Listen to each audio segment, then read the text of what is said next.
वो मोह और अहंकार हमारे भीतर लूट रहे हैं हमें।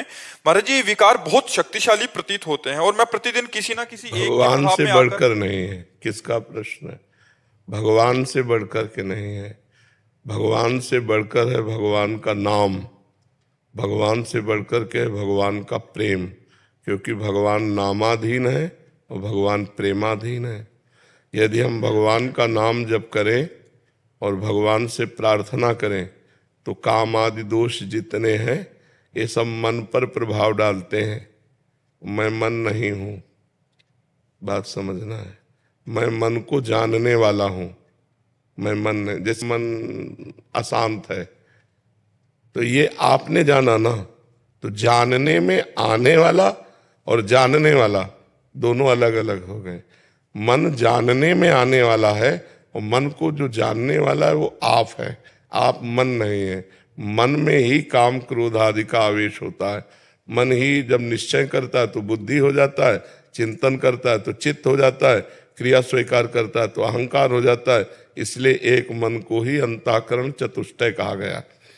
तो हमारे मन में ही जो स्वीकृति है वो हम संभाल नहीं पाते, मन की जगह हम अपने में मान लेते हैं। अब दूर करना बड़ा कठिन पड़ जाएगा। अगर मन में आ गया तो हम उसे नहीं भोगेंगे। चिंतन मान लो मन कर रहा है लेकिन हम उसे काट कर रहे हैं, नाम जप करते हो कि नहीं, गलत भोग हम नहीं भोगेंगे। जैसे आप गृहस्थ हैं तो धर्मयुक्त भोग भोग सकते हैं, लेकिन पराई माता बहनों की तरफ गंदी सोच भी नहीं कर सकते, नहीं वो आपका पतन कर देगी। तो जो धर्मयुक्त भोग है यदि हम उसे भगवान का चिंतन करते हुए स्वीकार करें तो भगवान ने इसीलिए मार्ग बनाया है। जो गृहस्थ है उसे प्रवृत्ति मार्ग कहते हैं और जो विरक्त है उसे निवृत्ति मार्ग कहते हैं। अगर कोई प्रवृत्ति भोग की आती है तो धर्मयुक्त भोग भोग लेना उसके लिए पाप नहीं होगा, लेकिन निवृत्ति मार्ग के लिए किसी भी तरह प्रवृत्ति को स्वीकार करना नहीं है। तो आप तो गृहस्थ मार्ग में, प्रवृत्ति मार्ग में, तो धर्मयुक्त भोगों को स्वीकार करते हुए काम पर विजय पाइए। गलत चिंतन पराई माता बहनों की तरफ होना, गलत मोबाइल में दृश्य देखना, गलत लोगों का संग करना, ये छोड़ दो। नाम जप करो, गुरुवाणी का पाठ करो। जो नाम जप हम भगवान का बोलते हैं वही वाहेगुरु है। वाहेगुरु और भगवान श्री कृष्ण में कोई अंतर नहीं। श्री कृष्ण को ही वाहेगुरु कहा गया, वही वाहेगुरु श्री कृष्ण है। तत्व एक है ना, तो हम उसे राम कहें या कृष्ण कहें या वाहेगुरु कहें, वो तो एक ही है ना। जब उसका हम सुमिरन करते हैं तो हमारे हृदय को आनंद मिलता है। भगवान आनंद सिंधु है ना, तो जब हृदय को आनंद मिलने लगेगा तो बाहर फिर गंदी बातों में मन नहीं जाएगा। निज सुख बिन मन होई कि थीरा। जब आत्मानंद का अनुभव होने लगता है तो फिर मन भोगों में नहीं जाता। और जब तक अपने हृदय में आनंद का अनुभव नहीं होगा तब तक ये भोगों में जाएगा। तो हम अपने हृदय को आनंद में करें। कैसे? गुरुवाणी का पाठ करके, खूब वाहेगुरु का नाम जप करके, और उनकी सामर्थ्य से ही। देखो आप लोग जब मिलते हैं तो कहते हैं वाहेगुरु का खालसा, वाहेगुरु जी की फतेह। फतेह का मतलब होता है विजय। जब हम वाहेगुरु का सुमिरन कर रहे हैं तो सारा वैभव वाहेगुरु का, तो वाहेगुरु की कृपा से काम क्रोध लोभ मोह मद पर फतेह हो जाएगी। फतेह का मतलब होता है विजय होता है। बोले अमुक अमुक जगह फतेह प्राप्त की, तो गुरु बल से ही तो फतेह प्राप्त होती है। वाहेगुरु का खालसा, वाहेगुरु की फतेह।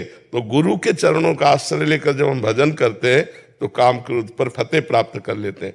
बिना काम क्रोध पर विजय प्राप्त किए भगवत साक्षात्कार नहीं होता। काम क्रोध मद मान न मोहा, लोभ न क्षोभ राग नहीं द्रोहा। जिनके कपट दम्भ नहीं माया, तिनके हृदय बसो रघुराया।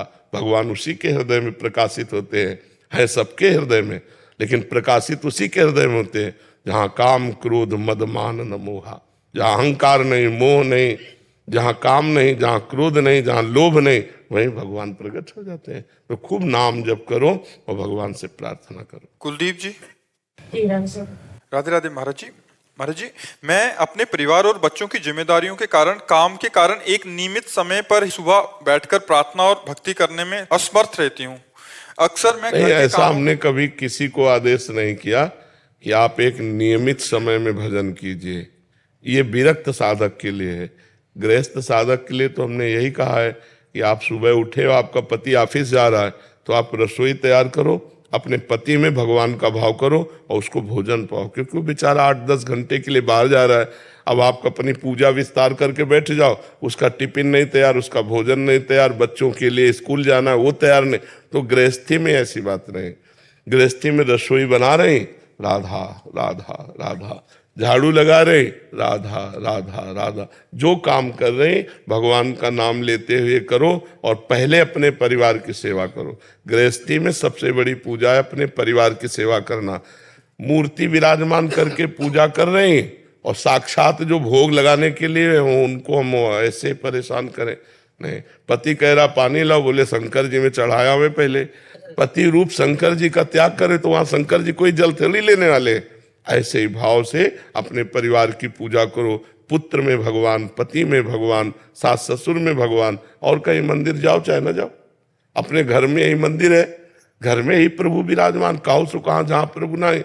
अच्छा, घर में अपमान करो पति का, सास ससुर का, और शंकर जी में जाके 2 लीटर दूध चढ़ा दो तो प्रसन्न होने वाले नहीं, क्योंकि शंकर जी की बनाई हुई मर्यादा है। जो गृहस्थ है वो भगवान के द्वारा ही बनाई हुई मर्यादा है। आप उस मर्यादा का खंडन करेंगे और बाद में भगवान को घी का दीपक दिखाए तो उससे प्रसन्न होने वाले